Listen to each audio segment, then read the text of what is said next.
let's start by saying, how the hell are you? All good. I'm all good. It must be a filter. There must be a filter on the camera that I put on because I look better than I feel right now. Yeah. But yeah, I'm good. Bit tired. Obviously with having two kids now, one teething toddler and a newborn. But yeah, I'm good. Really good actually, Tim. Thank you. Marvelous. Well, obviously, we send giant socially distant hugs to you and your family, and we're going to talk today about your journey from virgin gardener to seasoned hand and a plotter. You're joining the sort of kind of Eden plotting thing. It's no holding you back. So we're going to look forward to the journey you've been on, and then talk about future plans, if that's all right with you. Yeah. Well, Yes, let's why do don't that. That sounds you? banging. Marvelous. Well, in your own words, I want you to talk about the day that you got up and for the first time thought, this green stuff's quite interesting. How did that happen? Talk me through it. So do you know what? I feel like it's an amalgamation of like loads of different experiences. One of them experiences are the pilgrimages that we used to take to Eden on a yearly basis in summer, and traveling around the world was part of that. And I think I came home from traveling, and we had so many amazing experiences in nature. And I came home and I was like, I got a landscaping job with a mate of mine. He basically was like, I'll sort you out for a bit. So he sorted me out, and I was like, okay, I love this. This is great. Like, getting my hands in. And um, it wasn't until I when we got our own house, and we bought the house because of the garden. And we were like, we looked at the garden, it was a mess. The house not sold for 4 years, and we were like, you know what, this garden, we were rubbing our hands. It was a jungle. It was an absolute jungle. Like we found treasures in there that had been hiding for God knows how long. And it was just that, seeing that potential and going, we can grow. We can do anything with this space. We can create anything with this space that we want to. We can grow our own food. We can grow whatever we want. And it was just having that freedom to be creative with. I think that was the biggest thing, to have that freedom to create whatever you want. And it's an amazing experience when you can start growing things using nature as a paintbrush, so to speak, to grow stuff. Um, but yeah, that's kind of how it started. That's kind of how my gardening experience started. And it didn't start as if I knew what I was doing at all. I didn't have one iota at all. There was a lot of failures, I'm not going to lie. And it was just a case of just keeping having a go and just learning as you go. So you were a bit like me that when I found Heligan, which is now the Lost Garden of Heligan, I all I knew really was green side up. I knew nothing much about plants, and I think it's I think it's really interesting. Whether is this about gardening or is it about kissing frogs? Is this about no? You know what I mean? Like, mate, where you see a jungle, are you just? I have this really weird thing that whenever I see something that's in really crap order, I have this tremendous desire to put it into good heart. I can't help myself. It's like my guts churn, and I just can't help myself feeling.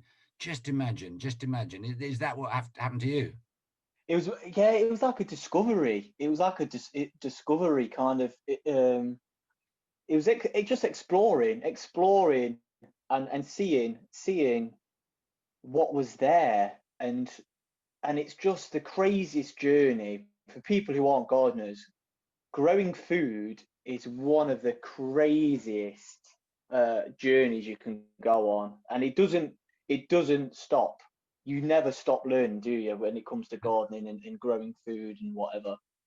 No, no, you don't. Well, what interests me, though, and one of the reasons I was so excited to meet you was you are, um, you're basically. I mean, you're an engineer by training. You a successful engineer at Rolls Royce, and you're a football fan, and you used to like drinking a lot of beer, Still And do.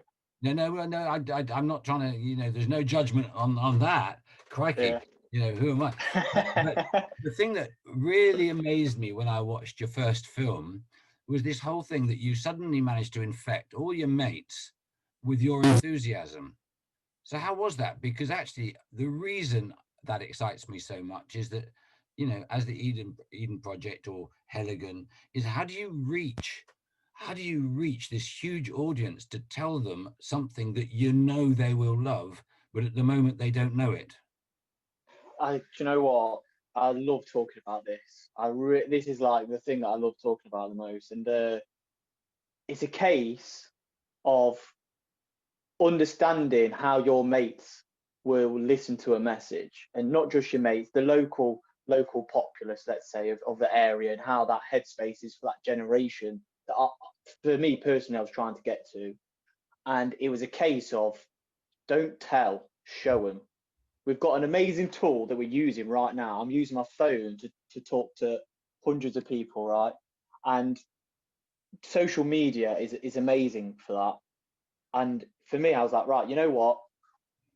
I'm going to show people what this means to me so they can see what it can mean to them. And I think growing food is one of the coolest things you can do. Like, honestly, it just blows my mind how sick it is that you can take food, you can grow food from a seed in your garden, right? And then you can take it into your kitchen, prep it, and then you can eat it looking at your garden. You've done that. And for me, I needed to make sure I could express that message to my mates. My mates got in touch on like Instagram, Facebook, and whatever, and they were like, "Can I help? Can we get involved? How do we get involved? What do we do?" And I was like, "Well, what do you want to do? Like, where do you want to help? Where do you want to go with this?" And people were like, "I haven't got a clue. Like, I don't know how to grow anything." I was like, "Well, yeah, neither do we actually. So, like, jump on board and we'll do it together and we'll see how it goes." And that was a thing, and it's been amazing. It's been an amazing journey, and we've kind of created a community of people here, not just mates anymore. It's people from all over the place who want to get involved in this. Wow. Yeah. No. I mean, when we met, I had seen your lovely little film, which I just talk us through your little film, because it's actually, it's like when I was really young, when you weren't even a sperm. That's how long ago. Um, when I was really young, there was this thing this TV show, The Monkeys, right? And the little film of you doing the down to earth thing, where all your mates were coming together and to kind of like experimenting and bang things. I think we'll do this. I think we'll do that. It's just great. And I just tell everybody about the film, and maybe someone can put it up for everybody else to be able to connect with it at some point, because it's actually one of the most smiley things I've ever seen. That's good. That's nice to hear, mate. So the film basically is how Down to Earth started. So it started with me wanting to show how important our connection with nature was, and show it in a way that I knew wasn't out there already. There was no David Attenborough documentary, there was no Spring Watch or Gardener's World showing the message that I wanted to show everyone, and help express what I wanted to express. And so Down to Earth is basically me in the back garden growing food, helping a mate out on his allotment plot, and talking to anybody who wanted to talk to us about their connection with nature and understanding to it.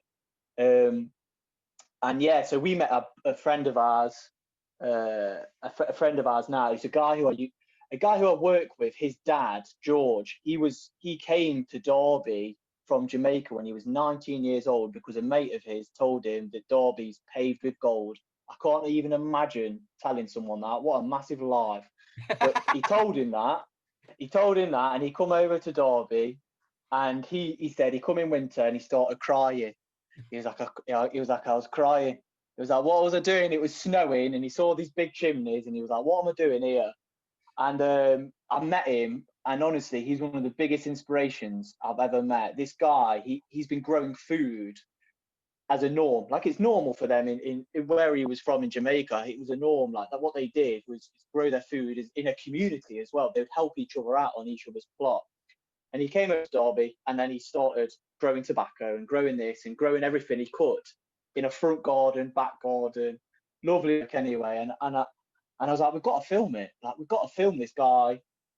And it's basically just a way to talk about how I feel about nature and how I feel about where we need to go. And it's all right. We're so overwhelmed. We're so overwhelmed with doom and gloom these days, especially with what's happening now. We're so overwhelmed with the environmental crisis that we face, to the point that it freezes us.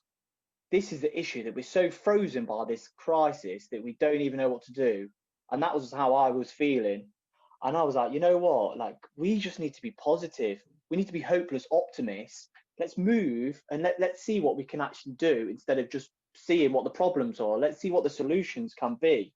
And that was the start, really. And then basically the film was, my mate got an allotment. He couldn't find the time to do it, asked me to help him. I got involved like a bit of a divvy and just followed him. And I was like, oh, you know what? Let's get all our mates to help us, because we understand how busy people's lives get these days. And the modern human is just, there's so much going off.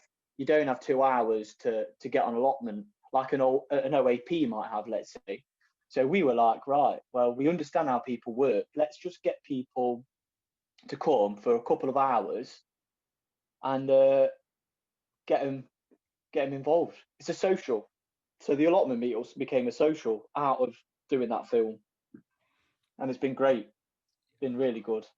And of the gang that you see in the film, how many of them were interested in gardening before, or did they just come along because you found a way?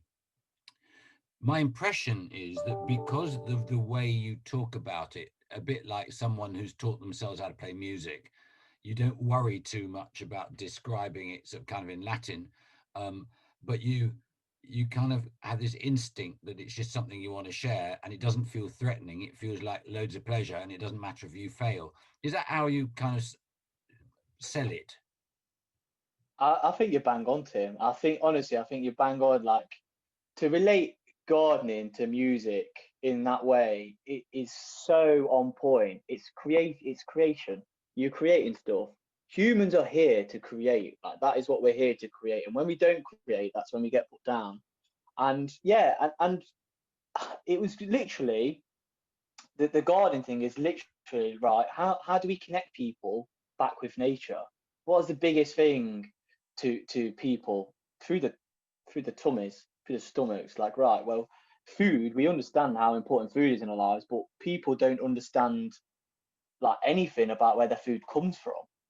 And it kind of, that played a massive part in it. And I think you're right. I think obviously our name, DT Derby, down to earth.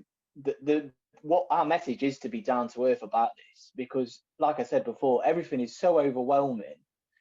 It's like, it's either a black, life is explained in such a black and white matter that there's no room for grey. I'm an aerospace fitter. I build airplane engines for a living, and I've got this conflict of loving nature, and it was like there was no room for me, so I had to make that room. And then I realized that that room for me was for everybody else as well. And yeah, that's kind of how it was. That's kind of how it was. That's marvelous. A strange question, which I hope I'll get the question right. Um, when you talk to your mates about the gardening and being down to earth, let's call it horticulture, because you're going to be eating the stuff, and it also sounds posher. Yeah. No, but joking apart, do your mates and now the people who aren't your mates, who are also joining you to become new mates, if you like, do they express in their pleasure in it that it has a kind of healing quality to them, that they feel it's something that they suddenly realize it was something they've needed? Do you know what? This is exactly our message, Tim. Is and this is I don't want to get too like out there, but this is my purpose here right now. Like, this is my purpose, to help people, guide people, be that toe dip off the springboard into this area Yeah. of the world and of understanding. And I know from personal healing, from personal experiences and what I've gone through life, that connecting with nature, no matter if that's walks or no matter if that's just getting your hands dirty or going to the park with your kids, that is so important to our lives that it's up there. It's one of the it's pinnacle. It's pinnacle to our lives and our well-being. It's so important. And expressing that to people, kind of, they saw that and they saw how it affected me.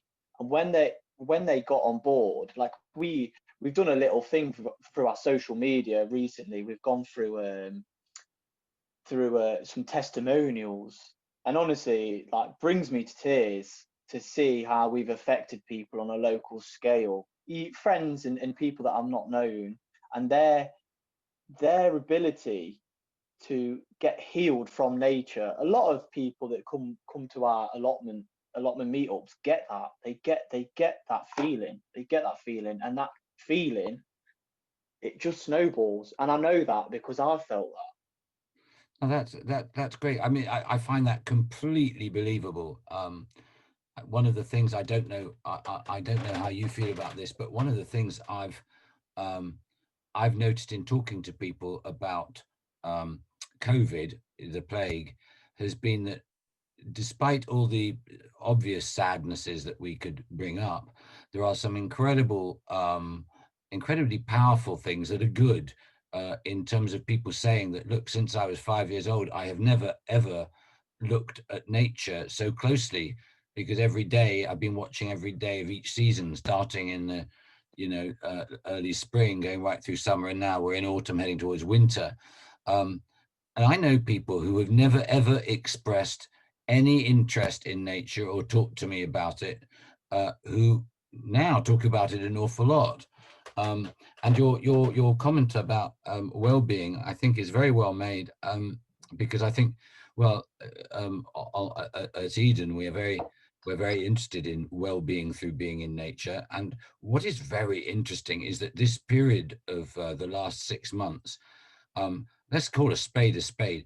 Before this last 6 months, people like us would talk about health and well-being and nature, but quite a lot of people who wanted to seem as if they were hard and they're realists and pragmatists would say that that was just hippie shit. And what's really interesting is how over the last period, it's as if it's lit the blue touch paper, and people are just, they now accept, yeah, being in nature is really, really good for you. And I'm really, really pleased about that. So anyway, let's go on with your journey. This isn't about me. You were just stimulating me to get all romantic about how the world's going. So down to that. earth, your mates are there, more people are coming. You've got no idea how many people have now having their own bloody conversation. It's incredible. All these questions, they're not questions. Everybody's comparing, what food they're putting in their bird feeder, and what was the first vegetable you grew, and which has been the most successful, and can you cook? So what was the first vegetables you grew, and were they successful? um, Trying to think what I grew. I can't even remember. I can't even remember. Probably something like courgettes. I think courgettes is a good one to go with because, like, you think you grow a courgette, don't you? You think, all right, I need 6 plants. I need 6 plants in the garden. And then obviously I listen to gardeners will now. I listen to good old Monty, and he's like, no, you only need 2 plants in your garden. And obviously the glut that you get from that. Yeah, I think the thing for me was when we got this house and we got the garden. I said to Soph, I was like, you know what? Soph's my wife, by the way. I said, you know what? My target for this year is if we eat one meal out of this garden, just one. That's it. Like, I'm happy. I'm gonna target low. And so we grew, like, right. So what do you have in a meal? Potato, salad, tomatoes. Right, let's go for some courgettes. So it was great. You know what? I had my first year growing, probably the best success. I just winged it, absolutely winged it. And, like, I don't know, like, obviously the soil in my garden probably didn't get disturbed that much, but yeah, I did really well. We ate several meals out of that garden, and obviously it changed my life. And I was like, you know what, like we've got to share this. Like people got to do this. Why aren't people doing this anymore? Like this is so important. Yeah. No, no, no. Absolutely. And I know a secret. You've got a polytunnel. Mm. In fact, you got two polytunnels, and you managed to put them up without actually using every swear word in the world and injuring yourself. Let's have a little bit of an inside track. You got 1 minute to explain how you did it without damaging yourself.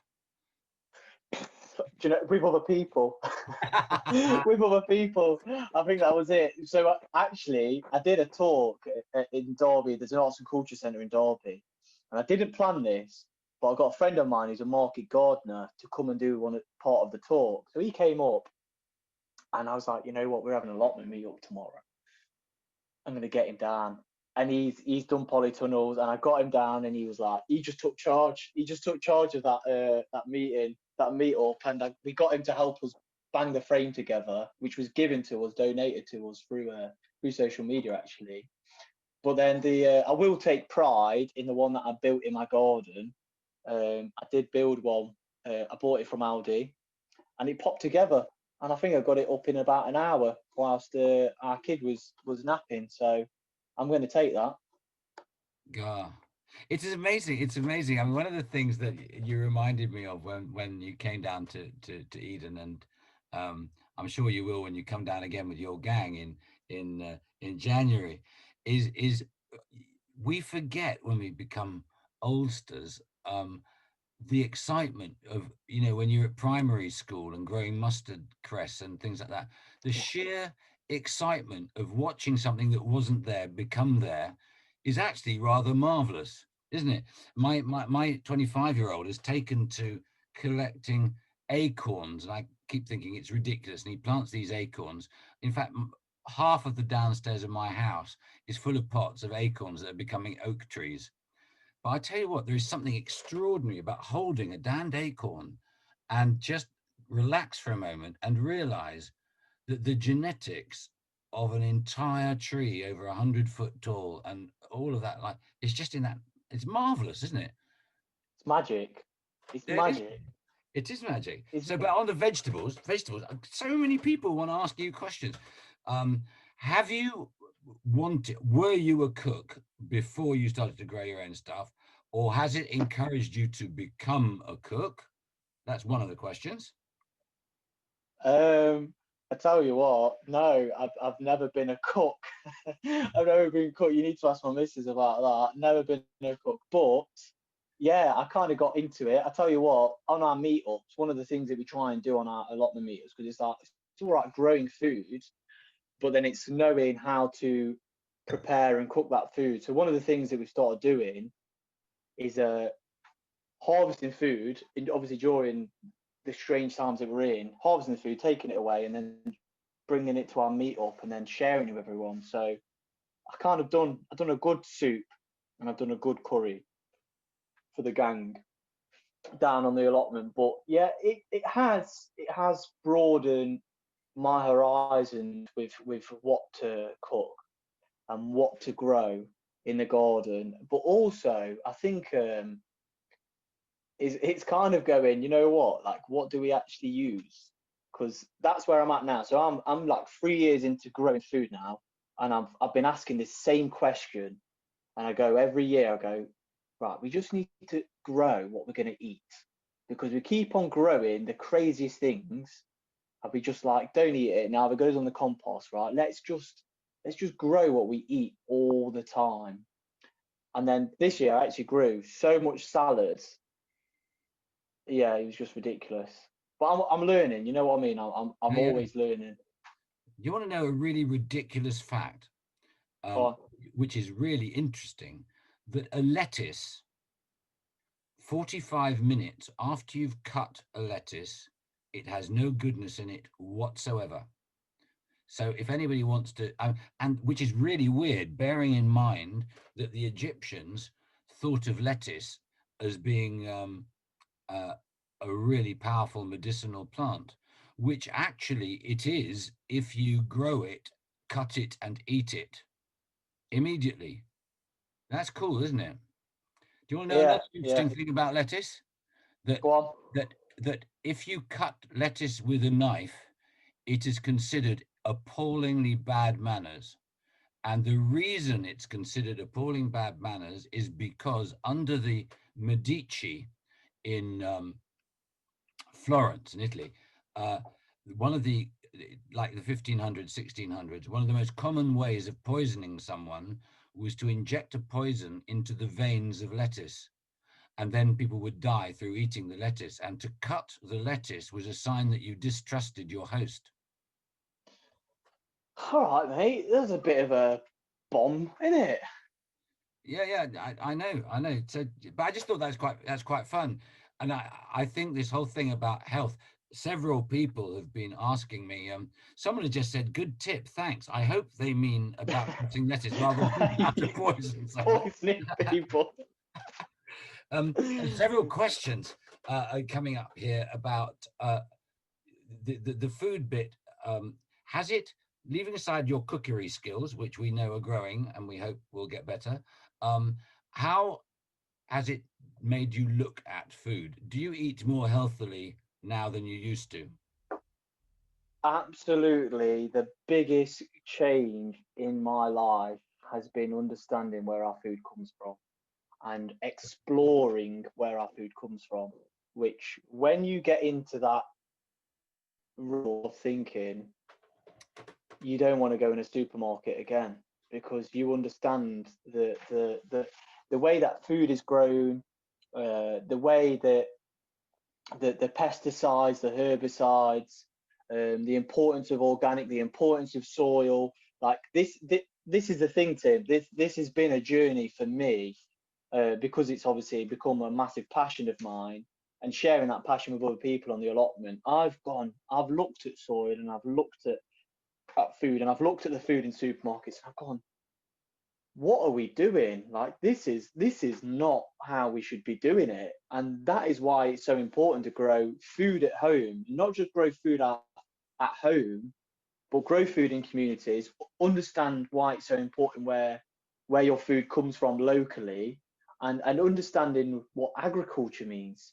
We live in bloody England. This land has been pillaged for thousands of years for being the best pasture in Europe, right? And we know nothing about that. Education in school, what are you taught about growing food? Nothing. My nephews didn't even know how strawberries grew. They didn't even know what mushrooms were, and they didn't even know how cucumbers grew. Yeah. That is shocking. That is so shocking. And for me, a 28-year-old, to be on this part of my growing experience, what it's done is gone, oh my God, like we need to really reconnect with food. Like we really need to understand where our food comes from Yeah. seed to our plate.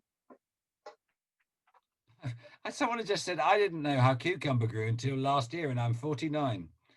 It's never too late. I'm 66 and That's it. I'm learning all the time. Now, gosh, there's so much I want to talk to you about. We've done polytunnels. Bees. The reason I'm actually talking to you about bees is because you may not know this about me, and I'm going to be a bit swank.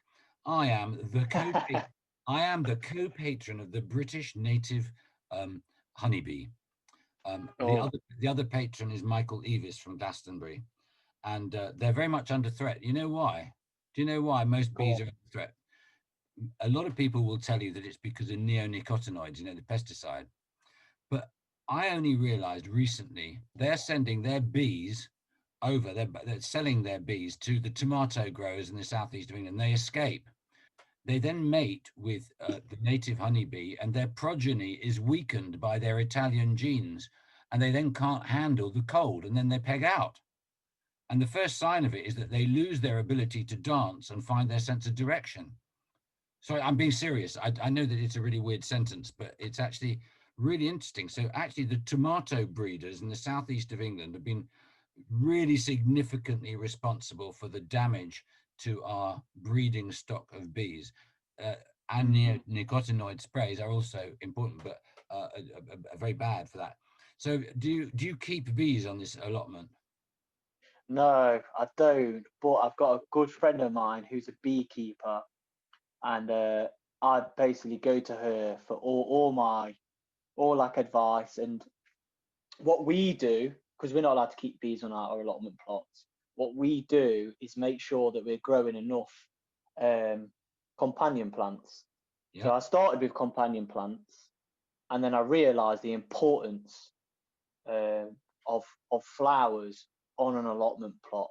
On any, sorry, it doesn't even matter. Doesn't even matter wherever you are, on in a garden, on a balcony, on a veranda, wherever you are. The importance of flowers, perennials or flowers that are good for insects is so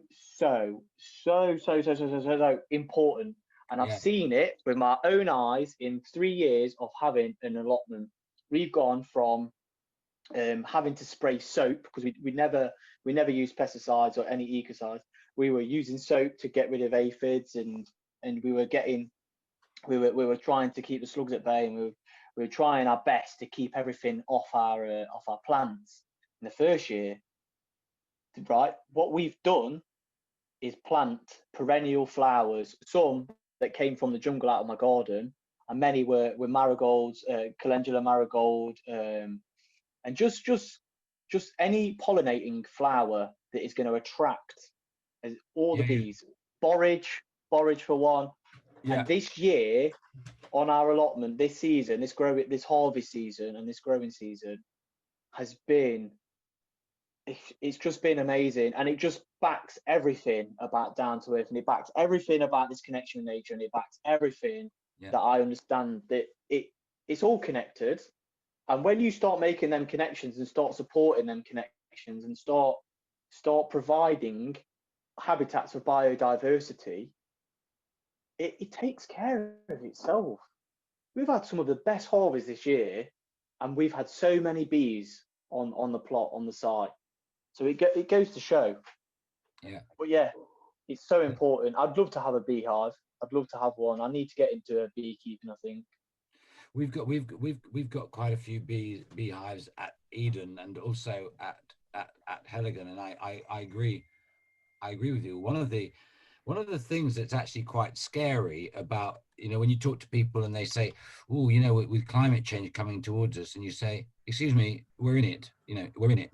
And one of the things that you and I notice, and I'm sure everybody on this call knows, is that the advancing of the seasons may seem nice to us, but by Jove, it's making a real problem for the pollinators because um, if everything is flowering early and you're not compensating by finding flowers that are when they just starve and actually creating the right food for insects throughout the year is really, really important. Um, the other thing I wanted to say in the middle of all this, when you're talking about borage, sorry, that stimulated a thought. I was recently at a farm with a rather revolutionary fellow, not far distant from Eden, who has started growing a whole bunch of stuff um, like borage, and he's creating a, a market for oils of all different kinds. He's also got a license to grow hemp cannabinoids for cannabinoid oil.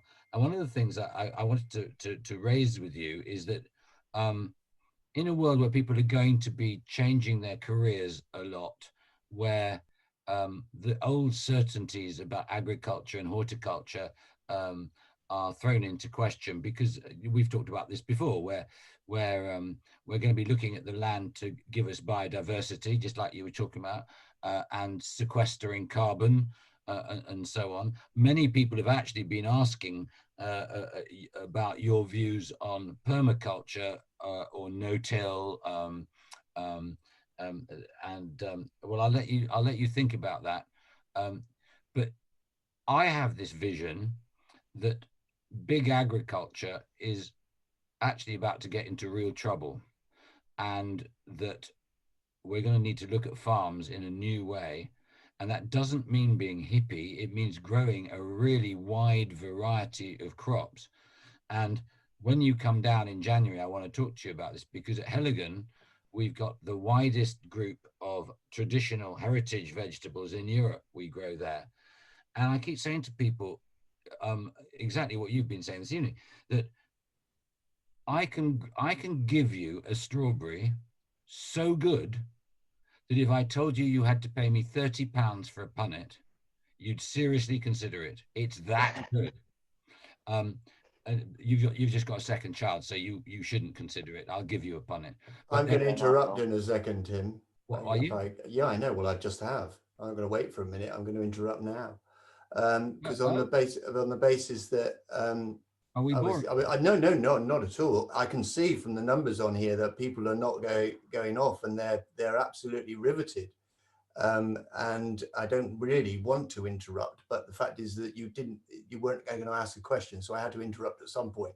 But the point is that Jamie, I think for what it stimulated for me here is the fact that when you come down in January, I think that we should seriously consider doing another Tim's kitchen conversation, and maybe who knows, we may be able to do that for real around socially distanced kitchen table and actually have it zoomed out to everybody to be able to see that. Yeah, yeah. Because there were some things coming in. I think everybody would agree, Jamie, in terms of your I can say this in terms of your tender age, if everyone else at the age of 29 were able to kind of view like you're viewing, then we wouldn't have the hassles that we've got, and having plastic on supermarket produce and a whole host of different things.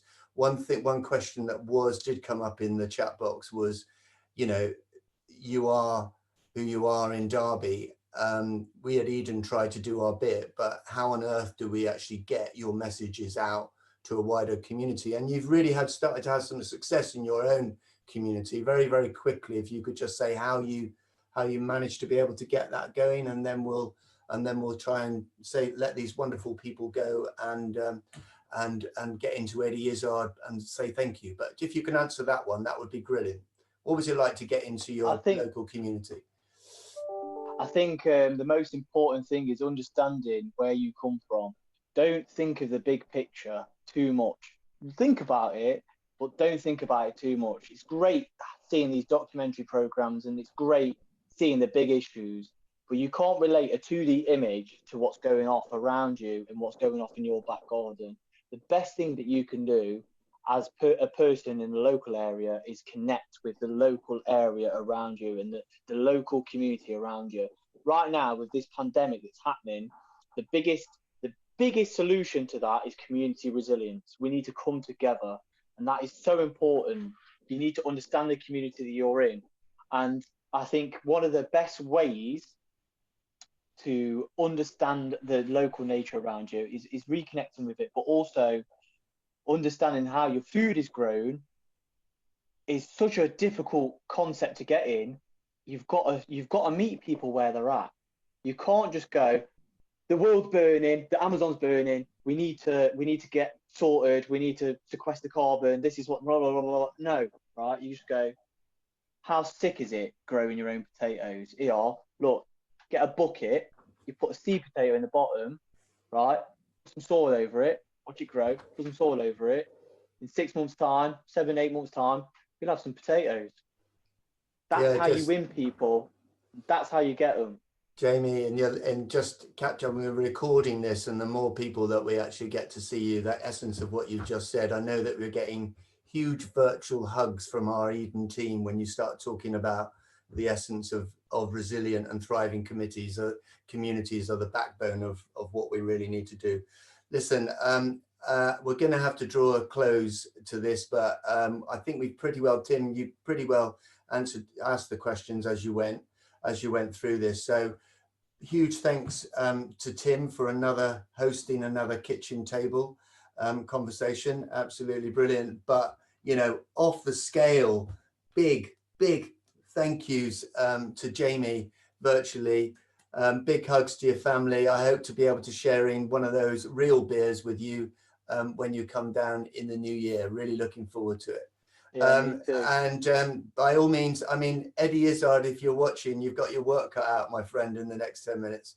So to beat that. So anybody wanting to log on to that, there'll still be time in the next 10 minutes. But thank you very much. Good night. Tim, do you want to say something? Yeah, you can. The reason I got to interrupt you is that I think Jamie is such a fresh voice. I would love to talk to the Big Lunch and Communities team about just starting a revolution at home growing. You know, he's a great front for all of that. I just wanted to point that out, that we could have an awful lot of fun taking a lot of what Jamie says to your audiences all over the country. Again, huge nods from us. Huge nods from all of our team. We can do it. Lovely. Well, you're nearly ready for another beer, Jamie. So, all right, my friend. Nice one. Jamie. Thank you, everyone. And thank you very much. Cheers, everyone. Take care. Enjoy it. Enjoy the festival. See you later. Cheers.